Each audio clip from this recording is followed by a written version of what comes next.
April 2015. In a cold yet promising spring, hundreds of climbers from around the world flocked to Nepal, preparing for the harshest challenge of their lives, conquering Mount Everest. Among them stood out an American father and son, Michael Turner, 42, and his 17-year-old son, Daniel Turner. For Michael, Everest was more than just a mountain. It was his lifelong dream. A construction engineer from Colorado, he had spent nearly 15 years climbing the Rockies, the Andes, and parts of the Himalayas. Yet, he had never set foot on Everest. Still, he often told his son, "Someday, Danny, we'll stand on top of the world together." Daniel was different. He wasn't the typical mountaineer. High school, Daniel preferred photography and environmental studies over extreme sports. But when his father invited him to Nepal, not necessarily to summit, but at least to reach the higher camps and experience the majesty of Everest, Daniel agreed. For him, it was both an adventure and a chance to mend the fragile bond between them after his parents' divorce. On April 2, 2015, Sarah, Michael's ex-wife, and Daniel's mother stood at the doorway as she saw them off. She still hadn't fully accepted the risky plan. "They promised me, you'll keep our son safe." Michael smiled, patted his son's shoulder, and reassured her, "We'll be back in 6 weeks.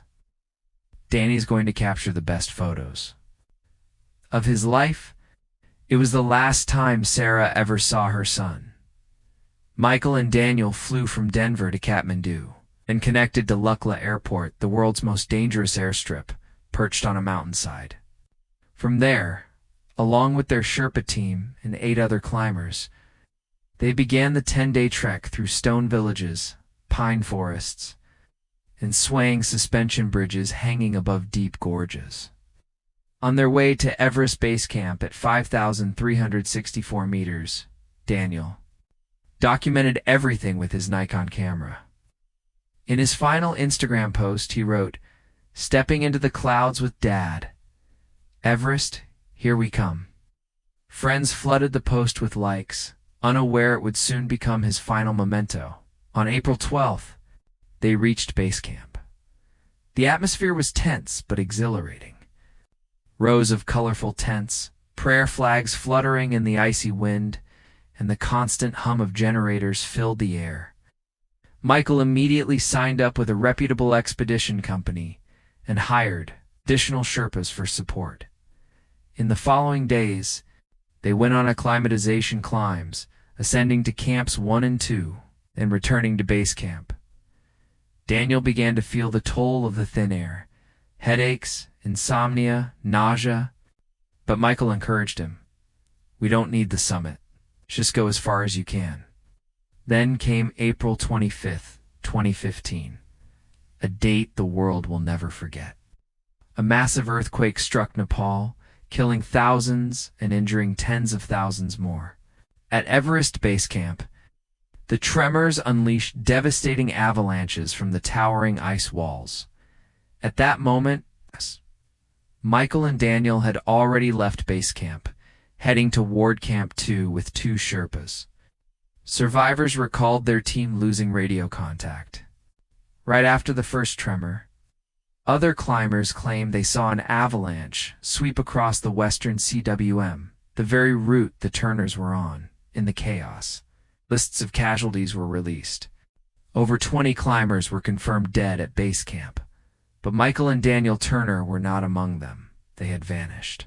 No bodies, no equipment, no trace. Sarah received the midnight phone call in Colorado. "We can't find Michael and Daniel. They may have been caught in the avalanche." She nearly collapsed. Nepali rescue teams and Sherpas scoured the area after the quake.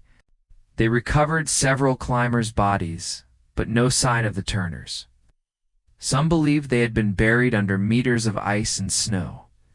Sarah flew to Kathmandu. She met with rescue teams, prayed every day, and searched hospitals, airports, even monasteries, clinging to hope. Volunteers pinned posters with photos of Michael and Daniel across the city. Over the next 6 weeks, More than 200 people were rescued from the mountain, but the Turners were not among them. Eventually, Nepali authorities declared presumed dead. No evidence, no remains. Only an aching void. Sarah returned to the U.S. with 2 backpacks sent down from base camp. Inside were just a few clothes and Daniel's journal, its entries ending on April 23rd, 2 days before they disappeared. From 2015 to 2023, the names Michael and Daniel Turner gradually faded from international media. To Nepal, they were merely 2 among dozens of victims swept away by the historic Everest earthquake. But for Sarah, every single day was torment. Hired private detectives, spent tens of thousands of dollars on professional climbers to return to Everest in search of traces, but Everest does not yield easily. Each year, the snow and ice grew thicker, burying every clue. Every time news broke that a body had been found on the slopes, Sarah's heart would ache. But never once was it Michael or Daniel. Daniel had been an amateur photographer. Sarah kept his room untouched, with photos he had taken in Colorado still hanging on the walls. On every birthday of Daniel, she placed a small cake with candles and whispered, "You'll come home, I know." May 2023. Oliver Grant, 38. A mountaineer and former British Army officer, began his personal journey to Everest. Not only to conquer it, but also to test a drone-mounted camera system designed for hazardous icy terrain. Oliver had taken part in numerous rescue missions in the Alps and the Himalayas. He knew Everest was a place where the past lay frozen, where hundreds of bodies still remained scattered along the route, never to be brought down. He had no idea his expedition would lead to a shocking discovery, closing an 8-year mystery. On May 17th, while traveling from Camp 2 to Camp 3, Oliver's drone veered off toward a rarely used path. On the screen, among cracked ice and dark rocks, he spotted something unusual, a piece of blue fabric sticking out from the snow. At first, Oliver assumed it was just discarded trash left behind by some climbing team. But as the drone lowered, he realized it was the squared outline of a tent, partially buried. The following day, with 2 Sherpas, Oliver diverted toward the coordinates the drone had recorded. After 3 grueling hours, they reached the site, and there it was, a weathered, tattered tent, nearly consumed by ice. They began to dig. Inside, Oliver found a frozen stiff backpack, a few personal items, a camping knife, gloves, and most importantly, leather notebook locked in ice. Oliver opened the first few pages. The handwriting was shaky but clear. Michael Turner, April 2015. He froze. This wasn't just an abandoned camp. This was the survival shelter of the Turner father and son. Oliver rushed back to base camp that very day, reporting the discovery to Everest authorities and Nepalese officials. News spread quickly. After 8 years, a new clue about Michael and Daniel Turner had surfaced. The notebook was carefully thawed in a sealed chamber in Kathmandu. Experts confirmed the handwriting belonged to Michael. The first entries chilled everyone who read them. April 25, 2015, the earthquake hit. Avalanche buried the trail. We are trapped. Daniel is alive, but terrified. We lost the Sherpas. I don't know if anyone knows we're here. Michael and Daniel had not died immediately in the avalanche. They had been trapped. To survive, the following pages described their daily struggle. Thin oatmeal rations. Melting snow for water, using rocks to shield against the wind. Michael wrote, "Daniel keeps asking if rescue will come. I tell him yes. But in my heart, I don't know."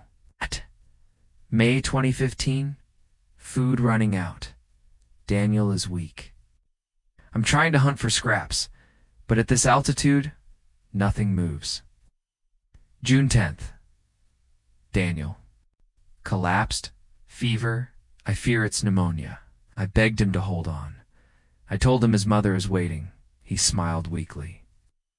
The last line of that month left readers in silence. June 14th. Daniel died this morning in my arms. I buried him under stones near the cliff. I sang to him until he slept forever. I cannot forgive myself. Michael had lost his son after nearly 2 months trapped. The final entries. The handwriting jagged and faint. I will try to go down alone. If I don't make it, tell Sarah I'm sorry. Tell her I tried. I loved Daniel more than life. Everest. Took us both. After that line, the diary stopped. Following the reading of the journal, a Nepalese task force along with Oliver returned to the tent site. About 200 meters away, they discovered a pile of stones arranged by hand. Beneath the snow, just as the diary described, lay the nearly intact body of Daniel Turner, preserved by the ice. Not far from there, in a deep crevasse, they found the remains of Michael Turner. He had fallen likely during his attempt to descend the mountain after burying his son. News of Oliver's discovery quickly spread across the world. Major newspapers like The Guardian, The New York Times, and BBC simultaneously reported, "Bodies of American father and son missing for 8 years on Everest have been found." An international rescue team began the mission of bringing the Turners' bodies down from the mountain. It was one of the most grueling tasks imaginable, transporting human remains from over 7,000 meters, where the brutal climate had preserved them almost perfectly. Every step was heavy, one Sherpa said. It felt as if the mountain didn't want to give them back, but we had to return them to their family. After 10 exhausting days, 2 coffins draped in the American flag were finally brought down to base camp, then flown to Kathmandu. Sarah, the woman who had waited for 8 long years, was there in Nepal. She broke down in tears when she saw the coffins at last. I am bringing them home. Michael's diary became a deeply moving testament to fatherhood. It was translated into many languages and published in major newspapers. People read the trembling words, written amid the ice and darkness, with a headlamp that was fading. And they saw a father in despair, yet still hiding his fear to comfort. His son, a 14-year-old boy, fighting each day against hunger, cold, and fragile hope. And in the end, a love that endured even beyond death. Michael wrote in one passage, "If anyone ever finds this, please tell Sarah that Daniel was brave. He never cried, not once. He believed rescue would come. He believed in me. I only wish I had been enough." That sentence alone brought millions of readers to tears. The news spread quickly among mountaineering forums. The international climbing community regarded it as one of the most heartbreaking and touching tragedies in Everest's history, comparable to the story of George Mallory, the British climber who vanished in 1924. Memorials were held in both the US and the UK. Hundreds of letters poured in for Sarah, from mothers and fathers all over the world. A Canadian mother wrote, "I also have a 14-year-old son. When I read those diary entries, I felt as though I was living through that nightmare myself. But I also saw the strength of a father's love, stronger than the ice of Everest." Oliver Grant, the man who discovered the tent, became known worldwide. Yet he humbly said in interviews, "The credit doesn't belong to me. I just happened to walk by. It was Michael who left the story behind. It was Daniel who reminded us of the fragility of youth against nature. Everest doesn't only take away, it also preserves memories, so one day someone will find them." Oliver kept a piece of blue fabric from the tent as a keepsake. He said he would place it in a mountaineering museum in England as a reminder to future generations about the value of life. In July 2023, the 2 coffins were brought back to the United States. A small national memorial service was held in Colorado. The Turners' hometown friends, relatives, and even hundreds of strangers came to pay their respects. Photos Daniel had taken, and the geography books he once loved, were placed beside the coffins. Sarah stood before the mourners, her voice breaking.